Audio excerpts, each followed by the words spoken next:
Rritja e çmimit të naftës ka ndikuar direkt edhe në rritjen e çmimit të biletës së transportit të ndërqytetës në të 4 qytetet e qarkut të Dibër. Një bilet udhëtimi Peshkopi-Tiranë, që më parë ishte 550 lekë, me rritjen e karburantit ka shkuar në 600 lekë.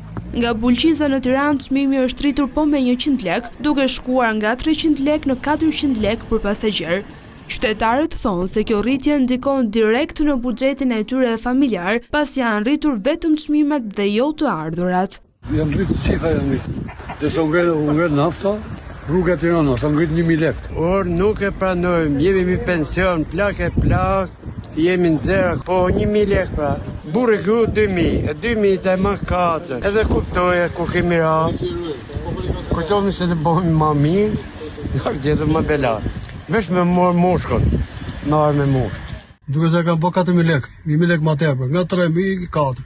Banorët e Burrelit gjithashtu duhet të paguajnë më shumë për të ardhur në Tiranë. Edhe bileta e transportit nga fshatrat në qendrat e qyteteve janë shtrenjtuar, por në një vlerë më të ulët se çmimi i biletave të transportit ndërqytetës.